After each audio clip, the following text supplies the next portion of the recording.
For as long as I can remember, I've known God exists. I've been in church from a very young age, and I've had my ups and downs. I've had my times where I felt close and where I felt very, very distant, like He wasn't there at all. When in reality, I know in hindsight, I was the one who wasn't there with Him. I stopped taking communion. I started saying that I wasn't worthy, I didn't deserve God.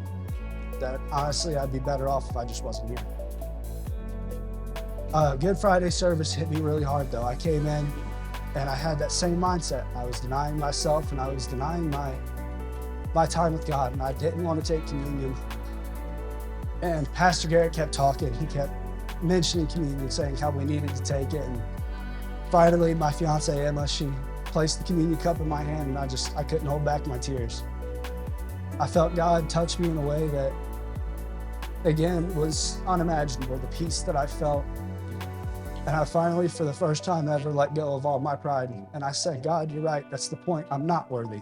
Joshua into the promised land to be strong and courageous, for I am with you. And a lot of the times we want to be strong and courageous in our own strength. But the way we're strong and courageous is knowing He's with us. He says that, yea, though I walk through the valley of the shadow of death in Psalms 23, I know you are with me, Lord. So you got to remember in your dark times and in seasons when you feel alone, or how am I going to conquer and climb this mountain? You do it by knowing He's with you. But you're still here for me. And that made me really realize I needed to make that commitment in front of my friends, in front of my family, and especially in front of my fiance, because I plan to build a house on God. I plan to make my relationship about Him, and I plan to make my life about Him from this point forward. Because I realized being a man isn't your time on this earth. I'm 20 years old, and most society would say I am a man.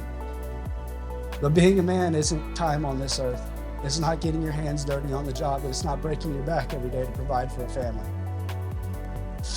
Being a man is truly denying yourself, saying that you are broken. You can't fix everything on your own. And you need God to save you. You need God to pick you up, and that you can trust Him to do that and carry you in the parts of life that you can't carry yourself. Today, I take that step in becoming a man, really my first step. Baptize you in the name and of the Son and of the Holy Spirit.